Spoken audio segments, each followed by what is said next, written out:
Sarakita and Uda. We're back with our Windsurf University podcast, episode 2. Last time we spoke to you, we were still in Aruba doing our winter training, freestyle training. But now we've already made our way up to Europe and we're getting ready for the season. So, yeah, we just want to talk about what we've been up to and what we're looking forward to in the next couple of weeks. As I said, right now we're in Norway and we had a really nice coaching weekend with Windsurf University. It's at a spot called Larkollen, where Uda is actually going to have her festival on the 21st of September. We did this festival in 2017 for the first time. Fun fact, that's actually the first time I came to Norway, and that's the way Uda got me to come to Norway. We were competing in Japan, actually, and she invited me a couple of times, and all of a sudden she just said, you know what, I'm having a festival and you're coming to coach. So I was like, okay. So I packed my car, drove up to Norway, and that's how I got there the first time in 2017. Since then, we've had it 3 times. We've had a break because of COVID, I would say. And now we're back. So maybe Uda wants to share a bit more about this festival. Yeah, so it's basically a fun event to collect every windsurfer and also wingfoiler in Norway for a really fun day. So we will do windsurfing coaching and also wingfoil coaching, and we have different instructors. So that will be like 2 sessions a day. You can come and have a surf burger and just come for a good vibe. And 7:30 in the evening, we will have a little speech, like motivation speech from Sarakita, myself, and we have a really cool person that's also joining us, Siren Sumbi. She's a former Olympic sailor, and she's loving the wingfoiling now. So it'll be a little cool talk about what we're up to and the travels around the world, and yeah, that kind of stuff. Yeah. So Sarah, we are in Norway now, and you're flying out to Poland to compete in a Polish event. And I think we should actually go a little bit back in time and talk a bit about the time in Aruba. Because the last week in Aruba, we competed in Aruba High Winds. How was that? Yeah, so the Aruba Highlands is the event in Aruba and the Caribbean, I would say. It was pretty big back in the 90s. They used to have the professionals come over there all the time. I think it's on its way back up again. And it is the event that inspired me to pick up windsurfing again. And it's probably the event that motivated me to become the windsurfer I am today, because back then I was competing against people like Kiri and Bjorn Saragosa because we were in the same age group when we were like 10, 11, 12, and I always got my butt kicked by them, so it was good motivation to keep on training. But after a while, after some years, I was already competing on tours, so I missed the high winds quite often. So I was very happy to be back at home this year to be present for the high winds. And I think, yeah, I had a blast. This is exactly what I expect from a windsurfing event. It's lots and lots of sailing and action on the water, and entertainment on the beach, good vibes all around, and a nice atmosphere. So that's how I experienced the high winds this year. I think Uda has some stories about the racing. I got pretty competitive, but that's how we do it. Yeah, I think we should actually mention a few really funny moments that happened. So I have actually not been competing in slalom since 2021, after I broke my foot. And I ordered some slalom gear the moment PWA announced that they will do slalom X. So they again separate fin and the foil, which for me is great because I'm not doing so much foiling. So it's perfect now. So then I thought, okay, let me compete in Aruba High Winds. There's some really good guys that we could race with there. So I think we were like heat with 14 people. Sarah and me, the only women, and then we were racing with the men, which was epic. We did 17 races, and it started pretty well for me. Like, I think I never finished a finish line before you ever. But the thing is that Sarah didn't tune her gear yet. So then we had one race where it was really hard on the starting line because there was like literally no wind at the starting line. So you had to like catch up. But I have to say also, after these 2 races, I think you kicked my butt in all the other races. But it was so funny because you had one race where it was like a photo finish, and I think I just got it, and I thought there's also a photo with us from this race where John Carter took it, and we are racing, and I'm looking like to my left, and I see your face while racing, and we hang out like so much during the year, and I don't think I ever seen this face before. because Aruba is like a fun event, and I think I was almost laughing when I saw that face that you had. It was like a killer face because you didn't want me to, or you didn't want to let me pass, I guess. I don't know. I think those were two separate things. That finish, because you said I went upwind without looking at you, and the second race is where I was catching up with you. Yeah, okay. But I don't know, it was so funny because we were racing so tight in those races, and then I thought after the finish line that we would both laugh a little bit about it, but like he went straight upwind, and I was like, okay. And then and then I saw you tuning your gear like crazy, and the next race like you were far ahead already. Yeah, that's all I wanted to say, I think. Because, yeah, I think like 3 races in a row, and specifically that third one, I was actually quite far ahead of you because you got stuck at the starting line. And then at the last mark, you passed me anyway. Yeah, that's how it was. Yeah, you passed me anyway because I couldn't get going because it was pretty light. And then I didn't have the speed to catch up with you. So that's where I got pretty annoyed because usually I'm fast enough to at least keep up, and now I just couldn't. So that's why, yeah, I got a bit into competition mode, and I felt like, okay, now I need to get serious, and that's what I did the next race, and I think I shocked Uda a little bit with that because it's supposed to be a fun event, but it's only fun if you're actually competitive, I would say. Yeah, but it was like overall really cool. And I think I don't really remember the details of the race. I just remember your face and just how I felt. And I was like, I want to die laughing because I think it was just so funny. But at the same time, I realized that you were quite serious, so I didn't know how to like behave myself. Yeah. But another thing that I'm not sure if it's allowed to talk about that on a Windsurf University podcast, but we also, after all the slalom races, we competed in the kite long distance races, and that was epic. Um, did 4 races, and I think it's about 13 kilometers, where we started at the Fisherman's Huts. We were 34 women on the starting line, which is quite hectic. And then we go around one buoy to Arashi, and then we go all the way to a beach far downwind. Eagle Beach.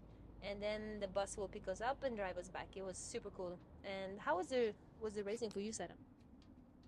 Yeah, I was really looking forward to the kite long distance. I had done it 2 years ago as well, and it's very challenging. That's why I really enjoyed it, and we're so many women on the starting line, so it's overall a super nice vibe on the water, and everyone's excited to go. And I won it 2 years ago, but now also was so the local legend in the long distance is Norche, and Norche is just extremely fast. And I think the only luck that I have had in this event is that the longest leg is on port tack, which I think I'm faster on, and she's much faster on starboard tack. So the first leg I couldn't keep up, and then I would actually pass her. But the last part, it's very mental because your legs are burning, you don't want to fall off your board, and yeah, so we did 4 of those races. And I think it's cool that the last race, Uda the Viking came through as well. I think after the first race she was just not necessarily going for the podium, but by the last race she realized that she could, and I saw the battle that she had together with Jolly Kiter, with Jill. And when I saw Uda come out in second place in that race, I was like, oh, she got the podium finish. I saw the competitiveness come out even in kite surfing, so that was fun. But yeah, overall, I just want to say that the High Winds was a big success, and it's an event that attracts so many windsurfers from around the world and from different disciplines. Like, there is a discipline for everyone there. There's big air kite surfing, there's long distance kite surfing, foiling, winging, windsurf slalom, windsurf long distance, and I hope in the future they will bring back the freestyle windsurfing as well. So yeah, I think we should not also forget to mention there was a PWA Youth World Cup as well. Yeah. And it was so cool to see all the kids coming together racing, and they're like smashing it. So I think the future for windsurfing is really bright looking at these events. And now they just finished competing in Bonaire, so they have actually a really good PWA Youth World Tour right now. So that was fun to mix the adults with the kids races. So since you're talking about competition, Sarah, I think we should mention some of our best and worst competition moments. Do you want to start? Best and worst competition moments? Well, definitely looking at the fact that we're on our way to Pozo very soon, just quickly to mention, they've confirmed Slalom X, which is going to be the new racing discipline, just on Finn, which I'm super looking forward to. And yeah, Pozo at the same time is also one of the spots where I've had to really face my fears and, yeah, pick myself up again. So I think in Pozo, hmm, best and worst competition moments. I've definitely been humbled by the conditions in Pozo. I think one of the hardest experiences I've had on tour was in Fuerteventura when I was about to win my 10th freestyle world title. I felt so much pressure that year because I really wanted that title, and at the same time, I felt they were rooting for Micah Huverman, who was like performing really well, and I think people just wanted to see someone else win, and that really got to me that year. So I did manage to win it, but afterwards I told myself that if I was crying and just like destroyed on the beach, and yeah, it was just no, that competition was really no fun. Where in my case, normally I love competing and I love being out there competing with the best in the world. So I told myself that if in the future I don't enjoy competing, then I shouldn't do it either. So I feel like that changed my mindset a bit more to enjoy the races that I do. Yeah, I remember actually this. I think you were just fighting for the 10th freestyle world title. Yeah. And I think you just put a lot of pressure on yourself as well. Or the interviews ahead where they focus on that. And then, yeah, maybe you put like unnecessary pressure on yourself. And I remember that because we're not hanging that much that year, I think, but I think I just saw you after that heat where they were waiting long time to say the results of who won, and I think you were just like laying on the floor, just trying to survive. And yeah, I think I realized at that time is like I think maybe the hardest actually is to be on top every year because you have everything to lose, kind of. While if you're lower ranked, you always have something to look up to, and so yeah, a lot of respect that you can handle this pressure so many years and in the end always take the win. One of my best and worst competition experience is actually in the same episode where we were competing in Fuerteventura, and this I think was in 2014 when I became vice world champion. So it was the worst because I could have lost that second place very easily because of pancakes. Because I asked Duncan, the head judge, and I said, "Are you sure that this is a heat order? That before my heat there will be at least 8 men's heats?" He said, "Yeah, yeah, 100% sure. You can go home and relax." And because I also want to be professional. Didn't want to be in the sun and be warm. Like it's quite warm in Fuerteventura sometimes. I didn't want to spend time on the beach and lose my energy on that. So I thought it better to stay home, relax, and get there like 1 hour before my heat. So we're home with my friends, and we're just literally eating pancakes, like flipping pancakes in the kitchen, even trying to send pancakes from the kitchen to the living room, catching it with a plate, just having a lot of fun. And then I just checked the live ticker, and it says, "All right, we don't have much time. We switch to the women. Next heat up in 10 minutes is Uda against Ariane." And I was like, what the? Like, how am I going to make that? And none of us said anything. We just like rushed to the car. The driver, he drove so fast. I don't even know how. Yeah. We were lucky the police didn't stop us. It was crazy. And people saw me running down from the parking in Fuerteventura down to the tent to grab my gear. And everyone took somebody took my board, somebody took my sails. I jumped into my wetsuit, run down to the beach, forgot my harness, run back up took the harness, and then they started the heat. But then what happened is that something happened with the live stream, so we had to be actually postponed for 10 minutes. So we never had any problems with the live stream at all until this moment. And actually the heat went so well because I didn't know that the wind was super strong before I arrived, so I just took exactly the right sail size. And I think Ariane took a sail that was quite small, maybe, I'm not exactly sure, but it was, it was a really good heat. I think it was one of the best heats that I sailed, and I think I just had to focus so much because I kind of did a mistake about leaving the beach. So now, unless there's a lot of women's heat in front of before my heat, I would never ever leave the beach anymore. So that was a lesson learned, and kind of like an epic story about when you think you fucked, in the end you can make it. Yeah, I've heard that story. It's pretty epic. Yeah, what about your best experience? Would you say maybe last year in Fuerteventura, this comeback would be one of your good experiences in competition, or are there more? So I think winning that heat, where with the flip and pancake story, was definitely the best one because, um, yeah, I secured the second place. But I think last year, like maybe emotionally, but just based off how I reacted after the single elimination, I managed to sail one final, yeah, with you. And I don't know, I just like cried after um, winning one of the hits because I think I just realized then how, yeah, how well everything went through the rehab. And because when I broke my foot, I just kind of accepted it and worked on it, and then yeah, it kind of all came together. Like I felt like I got really payback for, I would say, the hard work, but in the moment it didn't maybe feel too hard. But looking back, I'm like, I did a good job. So I think the most important thing that I was really happy about was just that I felt mentally really good, and I felt in that heat like so much in the zone, and exactly kind of how I want to feel every time I compete. And it's not easy to have this feeling all the time, but yeah, it all came together there, I think. Yeah. Yeah, that was pretty awesome to see because I've seen how much work you put in, and then to actually, I haven't seen you say like that in years, to be honest. The heat you did against Micah to make it to the final against me, that was amazing to see you send it like that.